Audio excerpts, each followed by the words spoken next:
Donald's lawyers had filed an emergency petition claiming my business had been built using his expertise and connections. They were demanding a full audit and temporary control of my company's accounts during the divorce proceedings. You'd really try to take my company? I kept my voice steady despite my racing heart. The company I built before I even met you. You built? He laughed coldly. Who do you think gave you all these corporate contacts? Who introduced you to the right people? Face it, Julia, you'd be nothing without me. Amber understands that. She knows how to be grateful. I muted the phone and turned to Sarah, who was already typing furiously on her laptop. She held up a finger. Wait.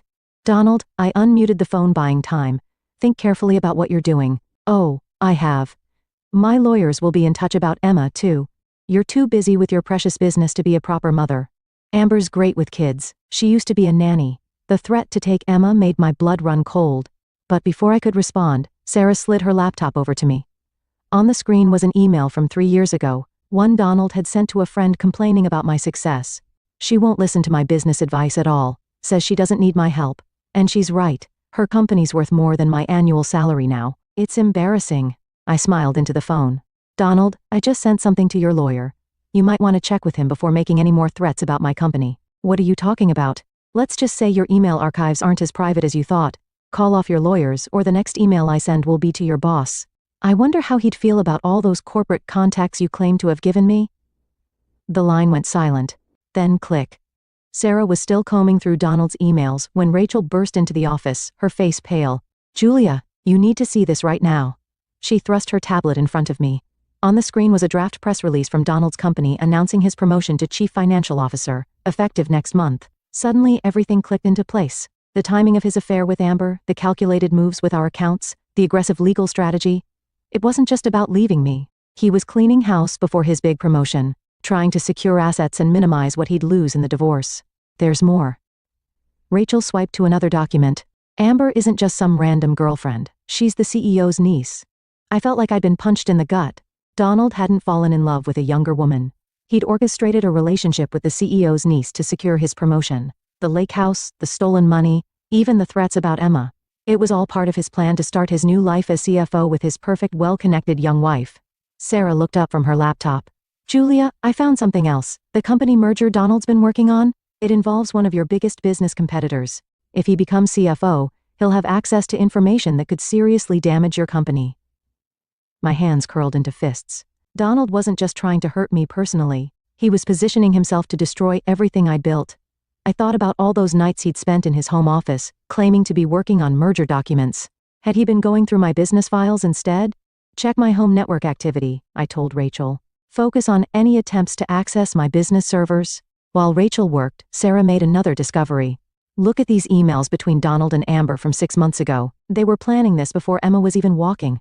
Amber wrote, "Once you're CFO, we can use the insider information to push Julia's company out of the market. Uncle Robert says he'll help." I felt sick thinking about how they'd plotted against me while I was caring for our newborn daughter, but their arrogance had made them sloppy. They'd left a trail of evidence that could sink not just Donald's promotion, but the CEO's reputation as well. Rachel's voice cut through my thoughts. Found it. Multiple attempts to access your business servers from Donald's laptop. He didn't get through your security, but he tried. That's corporate espionage. I stood up and walked to the window, watching Emma playing in her playpen with her favorite stuffed elephant. Donald thought he was so clever, using his relationship with Amber to secure his future. But he'd forgotten the most important lesson in business: never underestimate your opponent. Sarah, I turned back to my lawyer, draft an email to the company's board of directors. Include evidence of Donald's attempted corporate espionage, and the CEO's involvement in using insider information to target a competitor. Add the security footage of Donald stealing company assets from the lake house. What about Amber? Rachel asked. I smiled grimly. Oh, I think the board will be very interested in how their CEO used a family member to help orchestrate corporate espionage, don't you?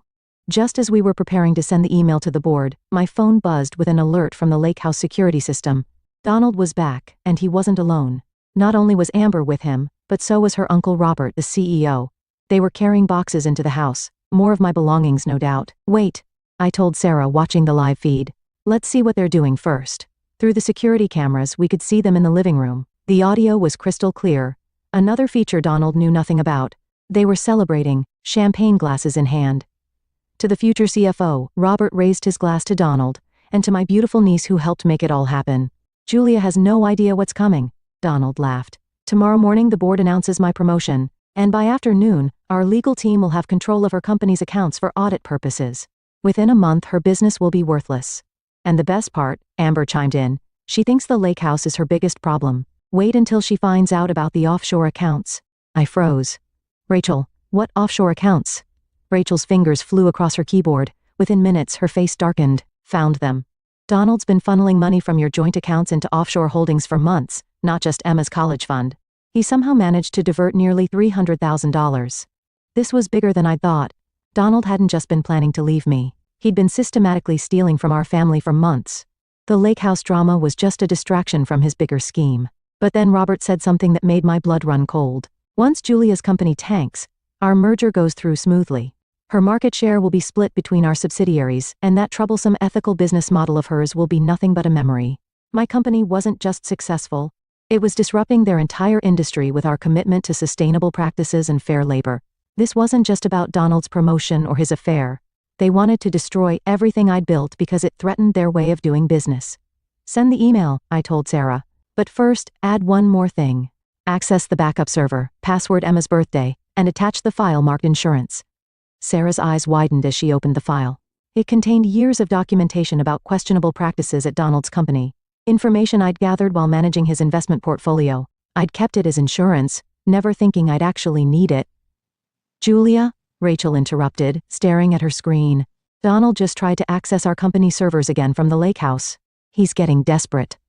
I watched through the camera as Donald excused himself to the home office, my home office. He sat at my desk, probably trying to hack into my business accounts again.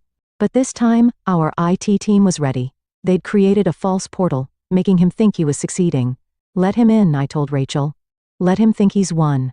Because in about 10 minutes, that board email goes out, and their whole house of cards comes crashing down. Sarah looked up from her laptop. Email's ready. Should I hit send? I took one last look at the security feed.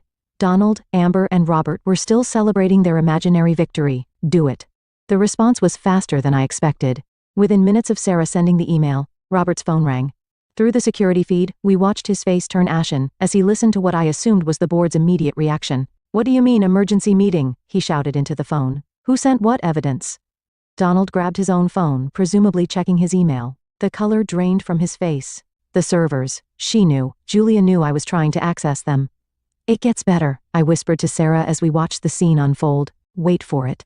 Right on cue, Amber's phone started blowing up with notifications. Someone had anonymously sent her private Facebook messages to every board member, the ones where she bragged about helping Donald steal corporate information. The security camera caught the exact moment their celebration turned to panic. Robert was screaming into his phone.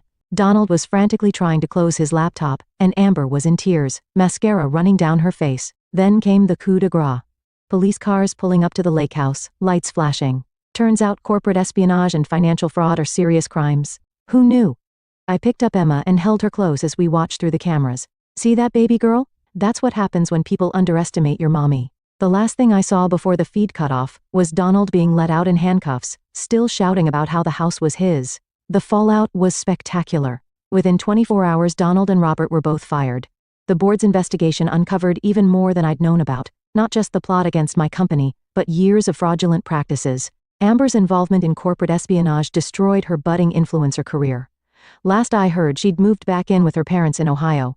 The offshore accounts were frozen and investigated. Every penny Donald had stolen was returned with interest. The lake house? Turns out attempting to steal company assets is a great way to lose any claim to property. The deed was transferred to my name, where it should have been all along. Donald tried to apologize, sending lengthy emails about how he'd lost himself, how he'd been seduced by power and a younger woman. I never responded. The divorce papers were clear. He lost everything he'd tried to steal and then some. The evidence of his corporate espionage meant he'd never work in finance again. As for me, my company's ethical business model attracted even more investors after the scandal. We expanded into markets that Donald's company had dominated, our reputation for integrity drawing customers who'd lost faith in traditional corporations. Emma and I spend weekends at the lake house now making new memories. Sometimes when I'm sitting on the deck watching her play, I think about Donald's smug email with that photo. He thought he was announcing his victory, but he was really just documenting the beginning of his downfall. I kept that email, by the way. It's framed in my office, a reminder to never underestimate a woman who's built something worth protecting.